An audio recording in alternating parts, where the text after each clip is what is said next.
कहते हैं कि हवस की भूख एक आग की तरह से होती है। जब लग जाए तो जंगल की आग की तरह बढ़ती ही चली जाती है। मैं कोई रईस नवाब ना था, ना ही मेरे घर पर पैसों की कोई रेल पेल थी, लेकिन मेरे अंदाज शाहाना थे। मुझे बस एक ही चीज़ की ख्वाहिश थी और वह थी हसीन औरत। कहना तो नहीं चाहिए, लेकिन हसीन लड़कियां देखकर मेरी आंखें किसी एक्सरे मशीन की तरह देखने लगती थी। मेरी नज़रें किसी तेज़ धार वाले चाकू की तरह पूरे वजूद पर सफ़र करती थी। मेरी आंखें ऐसी तेज़ होती थी कि वह लड़की कांपने पर मजबूर हो जाती। मैं उनकी इस बदहवस को देखकर बहुत खुश होता था। जब मेरे जज्बात मेरे काबू से बाहर होते तो मैं उस लड़की के पास से यूं गुजरता कि कोई फासला न छोड़ता। देखने में मैं खुश शक्ल नौजवान था। मेरा काम शादी ब्याह की मूवी बनाने का था। काम की नौबत ही कुछ ऐसी थी। हर रोज़ हसीन जल परियां बनी लड़कियां मेरे कैमरे की जीनत बनती थी। दुल्हन की मूवी बनाते हुए क्या कुछ गुस्ताखियां मैं उनसे नहीं करवाता था। कभी दुपट्टा पीछे कर देता, कभी अपने हाथों से उनके रेशमी बालों को आगे करता ताकि उनकी तसव्वुर के लिए अच्छे अच्छे पोज ले सकूं। इसी चक्कर में उनके शौहर से पहले तो मैं उस दुल्हन को हर लिहाज से छू चुका होता था। लेकिन अभी तक मेरी ज़िंदगी में ऐसे ऐश यहीं तक थे। शादी पर आने वाली हसीन औरतों को मैं अपने कैमरों की आंखों से देखता और तस्वीर की सूरत में कैमरे में फिक्स कर लेता। लेकिन एक दिन मेरा दोस्त मुझसे कहने लगा कि एक जगह वीडियो बनानी है, अगर तुम वह वीडियो बना दो तो लाखों कमाओगे। अपने दोस्त की बात मैंने हैरत से सुनी। भला ऐसी भी कौन सी वीडियो थी जिसके बनाने के मुझे लाखों मिल सकते थे। शादी के 4 घंटे की वीडियो बनाने के मुझे बस 10 से 12 हज़ार ही मिलते थे। मैंने अपने दोस्त से कहा कि मुझे ऐसा ही काम करना है जिससे 1 घंटे की वीडियो से लाखों रुपए मेरे हाथ आने लगे। मैं अपने घर का वाहिद कफील था। मेरे वालिद इंतकाल कर चुके थे। घर में वालिदा और 2 जवान बहनें थीं। बड़ी बहन के लिए मेरे वालिदा रिश्ता ढूंढ रही थी, जिसकी शादी के लिए भी मुझे ही पैसे जमा करने थे। और छोटी बहन कॉलेज में पढ़ती थी। मेरी दोनों बहनें ही खूबसूरत थी, इसलिए उनके रिश्तों का मिल जाना मुश्किल ना था। मुश्किल तो बस उनका जहेज बनाना था। मैंने इसलिए भी अपने दोस्त की ऑफ़र को कबूल कर लिया कि वीडियो के लाखों मिल जाएंगे तो बहन का रिश्ता मिलते ही शादी कर दूंगा। जब तक दोनों बहनों की शादी ना हो जाती, मेरी शादी का तो दूर दूर तक कोई चांस नज़र नहीं आ रहा था। मैं दूसरे ही दिन अपने दोस्त के साथ चला गया। वह एक बंगला था, 2000 गज पर शानदार तरीके से बना हुआ था। मैं तो उसे बाहर से देखकर ही दंग सा रह गया था। चौकीदार ने दरवाज़ा खोला तो एक बगीचा देखकर तो मेरी आंखें खुली रह गई। किस किस्म के महंगे से महंगे फूलों से वह बगीचा सजा हुआ था। सामने पार्किंग एरिया, बाएं तरफ 3 गाड़ियां खड़ी हुई थी। मैं फटी फटी आंखों से ये सब देख रहा था। मुझे लगा हो सकता है उस अमीर आदमी के घर कोई फंक्शन होगा, जब भी वह मुझे एक वीडियो के लाखों देने को तैयार है। मैं अंदर ही अंदर बहुत खुश था। जब अंदर लाउंज में दाखिल हुआ तो मेरे होश ही उड़ गए। सामने लाउंज कोई शीश महल लग रहा था। वहाँ के फर्श, सामने रखे गद्दा, सोफ़ा, डेकोरेशन हर चीज़ का काबिल तारीफ़ थी। वहाँ की मुलाजिम ने हमें सोफ़े पर बैठने के लिए कहा। कहने लगी कि वे बेगम साहिबा को बुला कर लाती हैं। मैं जैसे ही सोफ़े पर बैठा तो ज़रा सा अंदर को धंस गया। क्या आरामदेह सोफ़ा था, क्या ठाठ थे। अमीर होना भी किसी नेमत से कम नहीं। मेरे अंदर से कई ठंडी आह खारिज हुई थी। कुछ देर बाद ही एक मुलाजिम ट्रॉली में मुख्तलिफ जूस पी लेकर आ रही थी। सामने का जीना एक 40 साल औरत उतर रही थी। उसने रात का आरामदेह लिबास पहन रखा था जो काफ़ी हद तक बेहुदा था। फिर वो औरत हसीन भी थी। मेरी नज़रें तो ऐसे बेबाक हुस्न को देखकर आंखें झपकना ही भूल जाती थी, इसलिए उसकी वजूद पर भी मैं नज़रें गाड़े हुए था। वे मोबाइल कान पर लगाए किसी से बात कर रही थी। इस उम्र में भी उसका चौबन काबिल दीद था। वो जैसे ही सीढ़ियाँ उतर कर नीचे आई, मेरे दोस्त ने मुझे खड़े होने का इशारा किया तो मैं चौंका, वरना मैं तो उसी के हुस्न में खोने लगा था। हम दोनों को उस औरत ने सरसरी सा देखा और बैठने का इशारा करके फ़ोन पर अपनी बात जारी रखने लगी। हम दोनों अपनी जगह पर दोबारा बैठ गए। चंद मिनट वह बड़ी अदाओं से फ़ोन पर बात करती रही और फिर फ़ोन बंद कर दिया। मेरे दोस्त ने उस औरत को सलाम किया। उसने मुदाई अंदाज में सलाम का जवाब दिया और फिर एक मुलाजिम उस औरत के पास शीशे की प्लेट में सिगरेट लेकर आई। ये देखकर मुझे हैरत का झटका लगा। उस औरत ने सिगरेट मुंह में रखा और सुलगा लगी। सिगरेट का कश लेते हुए मेरे दोस्त से बोली, ये है वह लड़का? उसने मेरी तरफ इशारा करके पूछा। मेरे दोस्त ने कहा, जी मैडम, यही है आमिर, नाम है इसका। कमाल की वीडियो बनाता है। ये सुनकर उस औरत ने सर से पैरों तक मुझे एक नज़र गौर से देखा और फिर मुंह से धुआं बाहर निकालकर मुझसे मुखातिब हुए। लड़के मैं 6 महीने के कॉन्ट्रैक्ट पर साइन करवाऊंगी, तुमसे फिर ही डील करूंगी, कॉन्ट्रैक्ट के बाद तुम सिर्फ मेरा काम करोगे। ये बात सुनकर मैं कुछ देर सोच में पड़ गई कि 1 घंटे की वीडियो बनाने के बाद मुझे अपने काम की आज़ादी होनी चाहिए। ये क्या बात हुई कि मैं और कुछ नहीं कर सकता? इससे पहले कि मैं कुछ बोलता मेरा दोस्त कहने लगा कि आप जैसा कहेंगी मैडम साहिबा वैसा ही होगा। मैंने इस बात पर अपने दोस्त को घूर कर देखा। उस औरत ने अपनी मुलाजिम से चेक बुक लाने का कहा और मुझसे पूछने लगी कि मेरे पास मूवी कैमरा किस मॉडल का है, मैं एक शादी की मूवी पर कितना कमा लेता हूँ। अभी हम बात कर ही रहे थे कि मुलाजिम चेक बुक लेकर आ गई। मैं ये सोच रहा था कि 6 माह का वे क्या चेक दे देगी, यही कोई 4 लाख का। ये रकम तो ना काफ़ी ही होगी। मैंने ये एक्स्ट्रा काम करना था ताकि बहन की शादी के लिए पैसे इकट्ठे कर सकता। बाकी मुझे घर चलाने के लिए अपना काम तो जारी रखना ही था। लेकिन मेरे दोस्त ने तो मुझे सोचने का मौका तक नहीं दिया। उस औरत ने चेक किया और चेक बुक समेत मेरे सामने रखे टेबल पर फेंक दी। साथ में कॉन्ट्रैक्ट पेपर भी रख दिया। फिर कहने लगी पेपर साइन करके चेक फाड़ के ले जाना और कल काम पर वक्त पर आ जाना, वरना उठकर जा सकती हो। मैंने जब चेक पर नज़र डाली तो मेरे होश उड़ कर रह गए। 30 लाख का चेक था। इतने पैसे तो मैंने कभी ख्वाब में भी नहीं सोचे थे। इन पैसों से तो मैं बहुत से काम हो सकते थे। मैं तो इस कदर खुश था कि मेरे पैर ज़मीन पर टिक नहीं रहे थे। लेकिन मैं नहीं जानता था कि वह किस दलदल में फंसने जा रहा हूँ। मैं तो उस वक्त खुद को हवाओं में परवेज़ करता हुआ महसूस कर रहा था। अभी मेरी ये खुशी ही मुझे मुझसे संभली नहीं जा रही थी। उस औरत ने कहा कि सुबह 8 बजे पहुंच जाना। उसने दोबारा चेक दे दिया। जब मैं घर पहुंचा तो मेरी वालिदा का चेहरा खुशी से दमक रहा था। मुझे देखकर कहने लगी कि आमिर, रुकैया को लोग पसंद कर चुके हैं। मैं सोच रही थी कि अच्छा रिश्ता रोज़ रोज़ नहीं आता, इसलिए रिश्ता तय कर लिया जाए। लेकिन मसला ये है कि उन्हें शादी जल्दी चाहिए और हम तो अभी 6 माह या 1 साल तक शादी कर ही नहीं सकते। मैंने अपनी माँ की परेशानियों को मिनटों में हल कर दिया क्योंकि मेरे पास अब अपनी मसाइल का हल जेब में मौजूद था। मैंने अपनी वालिदा से कहा कि मेरी एक जगह डील हो गई है, अब मैं उनके मूवी बनाने का काम करूंगा, इसलिए उन्होंने मुझे अच्छी रकम एडवांस में दी है। आप रुकैया का रिश्ता तय कर दें। मेरी वालिदा खुश हो गई, लेकिन अब तक उस मैडम ने मुझे ये नहीं बताया था कि मुझे काम क्या करना है। रात को सोते वक्त मैं ये सोचने लगा कि उस औरत का ऐसा भी क्या काम हो सकता है कि रोज़ की 1 घंटे की वीडियो का ये मुझे 30 लाख दे रही है। और ये 30 लाख भी 6 माह का एडवांस नहीं है, बल्कि कुछ एडवांस है, बाकी वे मुझे और भी देती रहेगी। रात भर में यही सोचता हुआ सो गया कि आखिर ऐसी भी क्या वीडियो है जिसके पैसे इतने ज़्यादा वह मुझे देने को तैयार थी। सुबह मेरी आंख देर से खुली, मैं जल्दी से तैयार हुआ। मैंने वे चेक अपने अकाउंट में डलवाया और उस मैडम के घर चला गया। इस बार वे पैंट शर्ट पहने हुए बिल्कुल तैयार थी, जैसे कहीं जाने वाली हो। मुझे देखकर उसने गुस्से की नज़र मुझ पर डाली, फिर अपनी घड़ी पर, और फिर मुझे कहने लगी कि आज तुम पूरा आधा घंटा लेट हो गए हो। मैं शर्मिंदा सा हुआ। आज पहला दिन था और मैं देर से पहुंचा था। वे मुझे अपने साथ गाड़ी में बिठाकर एक फ्लैट में ले गई जो अंदर से स्टूडियो की तरह से बना हुआ था। मुझे लगा वे शायद मॉडलिंग करवाती है और मुझसे मॉडल्स की तस्वीर और मूवी बनवाएगी। वे मुझे एक कमरे में ले गई जहाँ का मंजर देखकर मेरे होश उड़ गए। बेशक मैं मूवी मेकर था, शादियों की मूवी बनाता था, लेकिन मैंने कभी ऐसा काम भी नहीं किया था। जो मंजर मैं कमरे में देख रहा था, मैं फ़ौरन से कमरे से बाहर निकल गया। मुझ पर बदहवासी सी छाने लगी। वो औरत भी गुस्से से बाहर निकली। मुझसे कहने लगी, तुम बाहर क्यों आए हो? मैंने कहा, मैं काम नहीं कर सकता। मेरी बात पर उसने मुझे यूँ देखा जैसे नज़रों से ही मुझे खा जाएगी। कहने लगी, तुमने कॉन्ट्रैक्ट साइन किया है, अगर तुम अपनी बात से मुकरे तो 30 लाख के डबल पैसे वापस करोगे।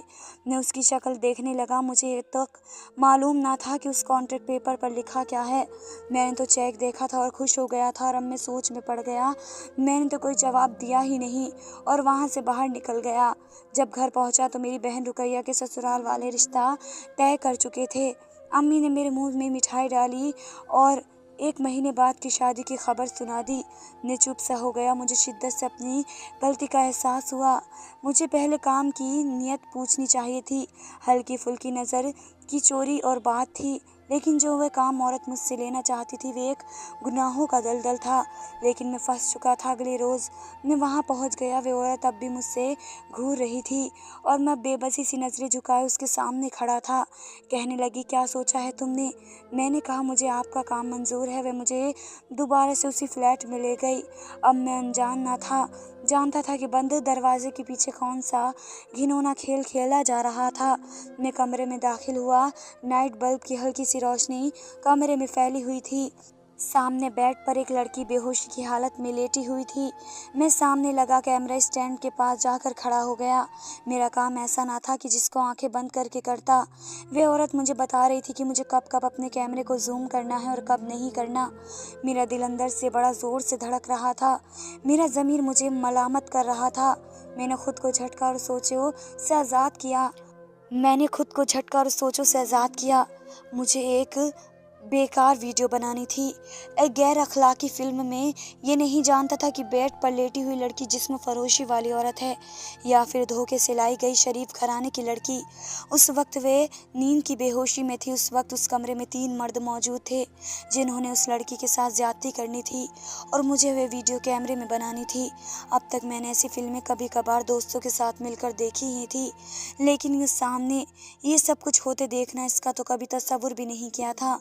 बहुत बार मेरा हाथ कांपा, मेरा दिल उछलकर हलक में आ गया था। बड़ी बेरहमी से उस लड़की के साथ गैर इंसानी रवैया किया जा रहा था। वह नींद में अपने आप को छुड़वाने की कोशिश कर रही थी, रो रही थी और कह रही थी, खुदा के लिए मुझे छोड़ दो। लेकिन 2 घंटे बाद मैं कमरे से बाहर निकला। मेरी हालत ये थी कि मैं पसीने से तरबतर था। मेरा पूरा वजूद कँपकँपा रहा था। पहली बार मैंने सब अपनी आंखों से होते हुए देखा। मैं फौरन से वहाँ से बाहर निकला और अपने घर चला गया। ना मुझसे ठीक से खाना खाया गया, ना ही मैं सो सका। आंखें बंद करता तो उस लड़की की अजियत भरी सिसकियां मेरे कानों में गूंजती। मेरी आंखों के सामने वही मंजर घूमने लगता। मैं उठकर बैठ जाता, लेकिन ये कैफियत भी मुझ पर चंद दिन ही तारी रही। फिर आहिस्ता आहिस्ता मैं शायद इस गुनाह का आदी होने लगा। मेरे हाथों में अब लर्जिश नहीं होती थी। मैं अब मूवी बनाते हुए घबराता नहीं था। यूं समझ ले कि गुनाह की स्याही मेरे दिल को काला करना शुरू कर दिया। अब जो कैफियत मुझ पर तारी होने लगी थी वह इन जिनसी ख्वाहिश थी। मेरे अंदर शैतानी ख्यालात गालिब होने लगे। मैं अब लड़कियों की सिसकी और आंसुओं से मज़े उठाने लगा। जब भी मैं वीडियो बनाता मेरे जज्बात बेकाबू होने लगते। एक बार जब मैं कमरे में दाखिल हुआ तो वहाँ एक लड़की हिजाब में लेटी थी।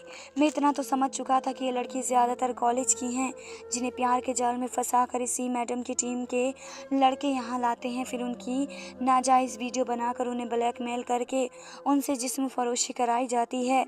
वह फ्लैट और उसी तरह के चंद और फ्लैट्स जिस्म फरोशी के तौर पर इस्तेमाल हो रहे थे और वह लड़कियां भी ये सब कुछ करने पर मजबूर थीं।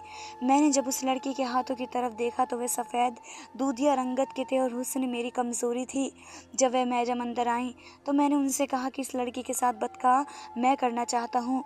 मेरी बात पर पहले तो उस मैडम ने मुझे हैरत से देखा, फिर मुस्कुराने लगी, कहने लगी, ठीक है, मुझे कोई एतराज़ नहीं। वह लड़की वाकई हुस्न का एक पैगाम थी। पहली बार मैंने उस लड़की के साथ बदका किया था और मुझे अपने अमल पर कोई अफसोस ना था। फिर तो जैसे मुझे इस गुनाह की आदत सी होने लगी। मेरी बहन की शादी भी हो चुकी थी, सर पर आ चुकी थी और मैंने बहुत धूमधाम से इसकी शादी की। मेरी वालिदा खुद हैरान थी कि मेरे पास इतने पैसे कहाँ से आए। इसी शादी के दौरान मैंने उसी लड़की को देखा जिसके साथ बदका किया था। अब तो वह लड़की उस औरत के लिए जिस्म फरोश का काम करती थी, लेकिन वह यहाँ पर स्कार्फ पहने हुए बहुत नेक परस बनी हुई थी। दिल में कहकहा लगाया और जानबूझकर उसके पास चला गया। वे मुझे देखकर कुछ नर्वस सी हो गई, इसलिए वहाँ से कतरा कर गुजरने लगी। जब मेरी बहन की सास ने उसे नाम से पुकारा तो मैं चकरा कर रह गया। जब मुझे मालूम हुआ कि वह लड़की तो मेरी बहन की ननद थी, जितना वह मुझे देखकर बदहवास हुई उतना ही मैं उसे देखकर घबराया। वे तो ये नहीं जानती थी कि पहली बार उसकी इज्जत को किसने पामाल किया था, क्योंकि उन वीडियोज़ में मर्दों की शक्ल को ब्लर कर दिया जाता था, बस लड़कियों के चेहरे साफ दिखाई दिए जाते थे। वे मुझे इसलिए भी जानती थी कि उसकी कई वीडियोज़ मैं उसके होशो आवाज़ में भी बना चुका था। उसे इस वक्त अपनी बहन की ननद की हैसियत से देखकर मेरी हालत इसलिए भी गैर होने लगी थी कि मेरी वालिदा ने चंद दिन पहले ही मुझसे कहा था कि उन्हें रुकैया की ननद बहुत पसंद है, वह बहुत खूबसूरत है, मैं तुम्हारा रिश्ता मांगना चाहती हूँ। मैंने कहा, ठीक है, अगर आपको पसंद है तो मांग लें। और मेरी माँ उस लड़की से मेरा रिश्ता तय कर चुकी थी। उन दिनों अपने काम में मैं मसरूफ़ था, इसलिए इस बात पर तवज्जो तो नहीं दी कि उस लड़की की तस्वीर ही देख लूं कि वे कैसी है।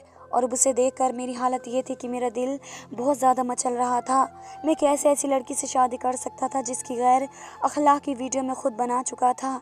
मैं क्यों ऐसी बदका लड़की को अपनी बीवी बनाता। मर्द चाहे खुद 100 जगह बदका करे, लेकिन अपनी बीवी उसे नेक ही चाहिए, बाकिरदार ही चाहिए। मैं इसी उलझन में था जब मेरी वालिदा ने मेरा हाथ पकड़ा और उस लड़की के साथ बिठा दिया। जिस कदर मैं नर्वस था उतना ही वह भी नर्वस का शिकार थी। अम्मी ने कहा कि चलो अब तुम भी आसमा के हाथ में अंगूठी पहना दो। मेरी माँ ने मेरे हाथ में सोने की अंगूठी की डिबिया पकड़वा दी।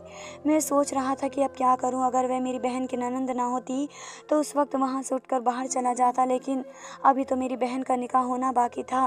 तय यही हुआ था कि पहले मेरी मंगनी उस लड़की से होगी और उसके बाद मेरी बहन का निकाह होगा। एक मर्द होते हुए अंगूठी पहनाते हुए मेरे हाथ कांप रहे थे। उसका हाथ मुझे अपने हाथ में बेमानी लग रहा था। बहरहाल मैंने अंगूठी पहनाई और वहां से खड़ा हो गया। अपनी बहन की शादी मैंने किसी दिल से देखी थी, ये मैं ही जानता हूँ। पूरी रात में सो नहीं पाया।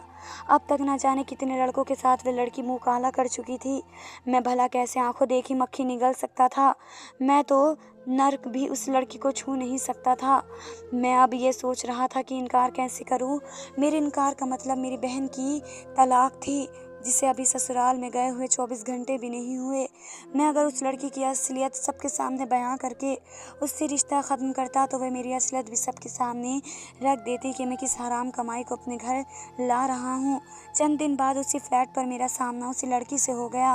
वह नज़रें चुरा कर मुझसे कतराने की कोशिश करती हुई वहाँ से जाने लगी, लेकिन मैं उसके सामने खड़ा हो गया। मैंने कहा, कमरे में चलो, मुझे तुमसे बात करनी है। मैंने ये कहकर उसकी बात भी नहीं सुनी और उसका हाथ पकड़कर उसे खाली कमरे में ले जाकर दरवाज़ा बंद कर दिया और नफरत से उसका हाथ झटक दिया। फिर वो मुझे हैरत से देखने लगी। मैंने कहा, तुम जानती हो कि तुम क्या हो? अगर तुम मुझसे ये उम्मीद रखती हो कि मैं तुम्हें अपनी बीवी बनाऊंगा तो ये तुम्हारी गलत फहमी है। मैं तुम्हें जैसी जिस्म फरोश को कभी बीवी नहीं बनाऊंगा। मैंने तुमसे मंगनी इसलिए की है और मैं इसे जल्दी ही तोड़ दूंगा। मुझे बीवी पाक दामन चाहिए, तुम जैसी जिस्म फरोश करने वाली लड़की नहीं। मेरे अंदर जितनी भी करवाहट थी वे मैं निकाल चुका था। उसी शाम मेरी बहन के सास का फ़ोन मेरी वालिदा को आ गया। वे रोते हुए माजरत करने लगी कि मेरी बेटी ये शादी नहीं करना चाहती, उसे कोई और पसंद है। मेरी बेटी ने मुझे शर्मिंदा करके रख दिया। मेरी वालिदा परेशान थी, लेकिन मैं बहुत खुश था कि अच्छा हुआ जान मेरी बख्शी। उसके बाद उस लड़की से मेरा सामना भी होता तो वह नज़रें चुरा कर चली जाती। मैं बहुत बहुत परसुकून हो चुका था, लेकिन एक बार मेरे साथ वह हुआ कि मेरी रूह तक लरज़ गई। एक लड़की यूनिफॉर्म में उस कमरे में आई थी। उसने अपने स्कार्फ से ही नकाब कर रखा था।